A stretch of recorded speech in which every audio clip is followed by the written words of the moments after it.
Welcome to another edition of 42 Straight Years In. On my crackhead update, I went up to 7-Eleven to buy the morning lottery, and they had pizza helping them clean the store up and take the trash out. That's a new little part-time job.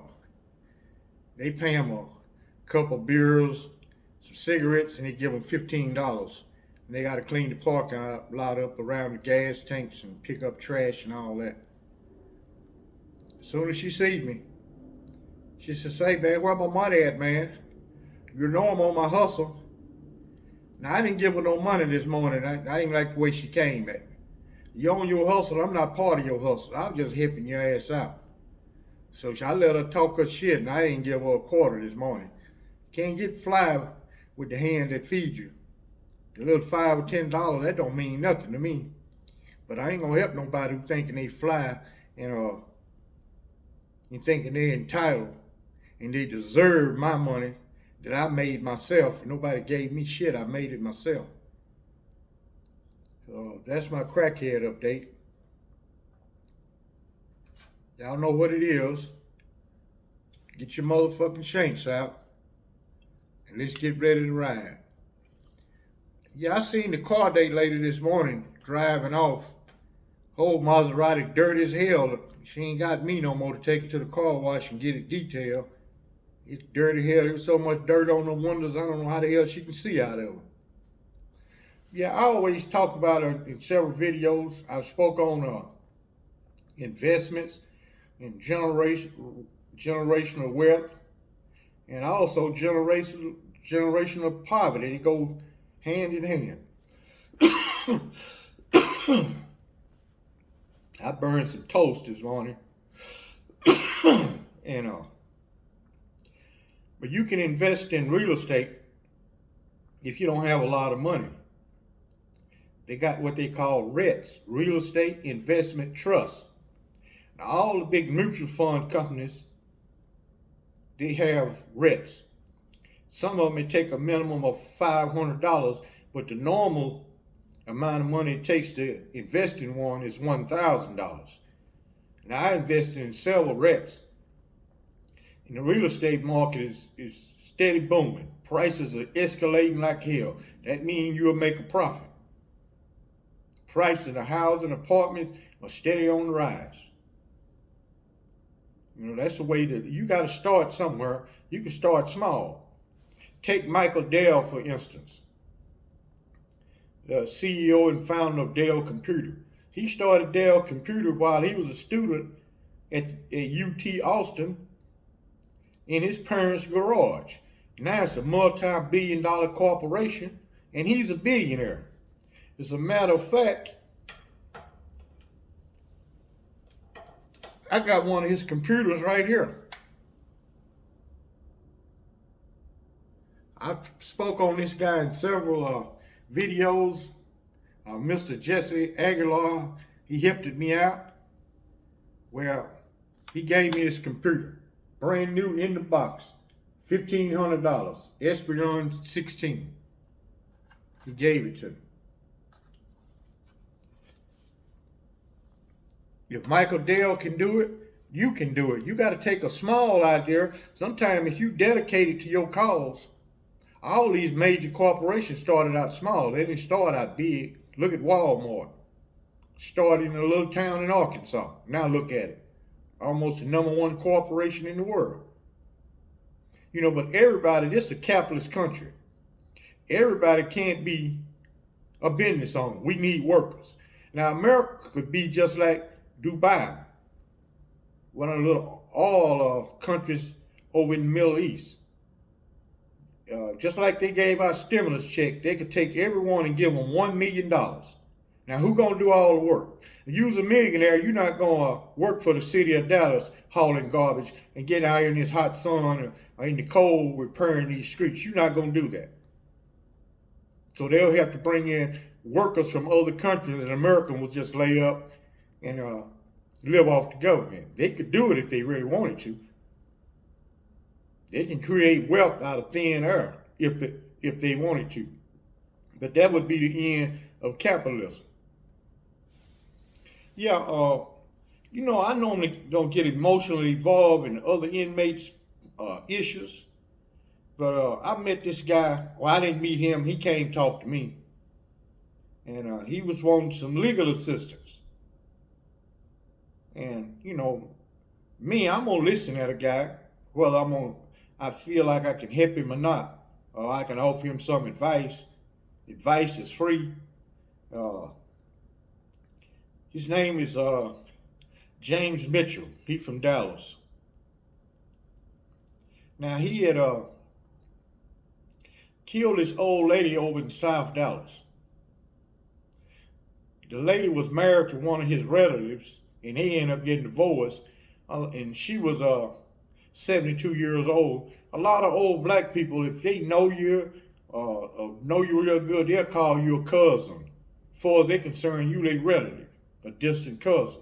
And this old lady was helping him out. She owned a home in South Dallas. She owned a fixed income. He was staying with the lady. He didn't have nowhere to live. He was 19 years old, and she feeding him. So he wanted to be a rapper. So he went over to her house like he normally do. She let him in, and he beat this woman to death with a hammer. I mean, beat her whole head in with a hammer because she didn't have money to give him. This lady is on a fixed income. Just because she got a car and a home don't mean shit. She got to pay taxes on that home. She on fixed income. She was retired. And she ain't got money like that to just give away. But what pissed me off on this clown, he was so cavalier and nonchalant about committing the crime. The way he was talking to me, yeah, man, I beat that old bitch to death, man. Whole had that money, wouldn't give me no money. The lady didn't have nothing but a lot of bullshit jewelry. You know, all the costume jewelry these women wear. It looked like turquoise, but it's not. Costume jewelry, that's what she had. And he robbed this lady and killed her and locked the door and left her in the house, took her Nissan Altima and drove off. Now, how he got arrested, the relatives noticed that the car was missing, so they told the police. So they put a bolo out for the car. They found his car in an apartment complex with another guy driving it, and they arrest him. They ask him, do you know this car is stolen? How did you end up with this car? He gave that guy's name, James Mitchell. I got it from him. And also, the cops say, when they arrested him, he had some of that jewelry on him. He said James Mitchell gave him that jewelry to hold on to. So they ended up cutting this guy loose. And they went and arrested James Mitchell for capital murder. Now, I normally don't get emotional involved. I was desensitized to violence and crime. I've seen so much violence and so many violent criminals, violent inmates, till it didn't bother me no more. But this particular incident touched close to home. My aunt, who sometime I lived it with, who taught me how to cook and everything, she didn't live too far from where this lady lived. And I was just thinking, I said, man, my aunt was a nice lady. She would have did the same thing. She wouldn't let nobody be hungry.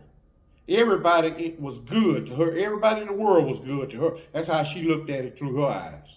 I used to listen to her talk. She didn't never, ever have anything bad to say about no one. I don't care if you was a drug addict, you was an alcoholic, she ain't got nothing bad to say about you. Everybody's a good person in her eyesight.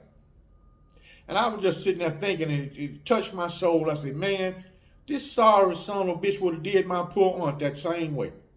He did her the same way. So I normally don't issue threats to no inmate. That's a bad thing to do. Don't threaten them. Just do what you're going to do. No warning, no threats, no verbal exchange. Once it reached that point, well, you beyond talking. So he was just talking to me, and yeah, man, I want to get some of this time off of me, man. Get it down to something I can do. I'm listening at this fool. Now, you got capital murder. They might could find some type of procedural error in your trial, and instead of retrying you, offer you a 50 years, because that's Dallas' favorite number for violence. It's 50. That's what it started. So I was sitting there talking to him. I said, "Say, man, I don't take what no other guy did personal." I say, "But I had an old aunt didn't live too far from that lady when she was alive. She didn't live that far away."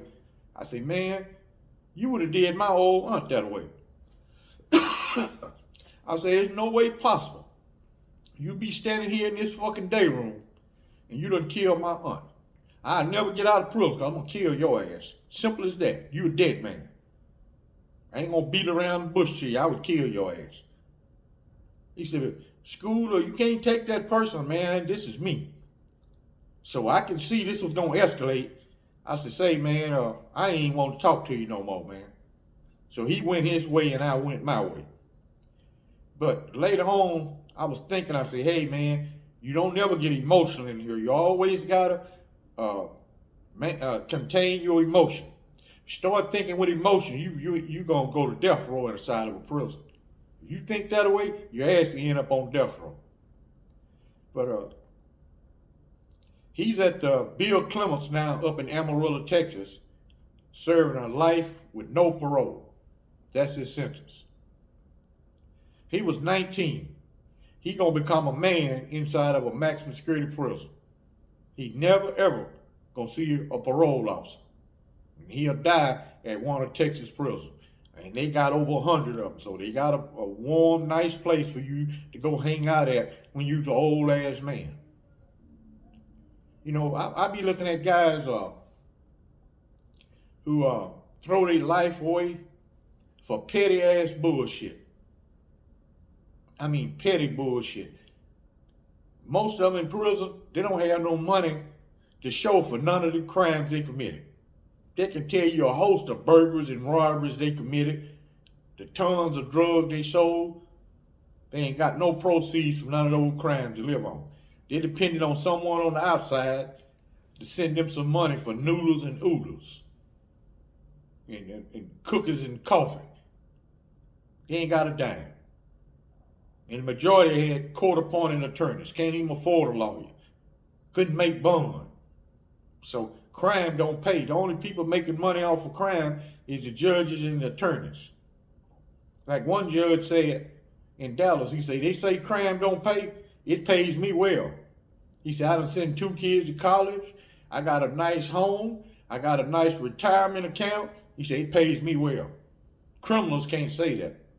But every day, it's a host of people out here committing this bullshit ass crime. They ain't getting no money out of it.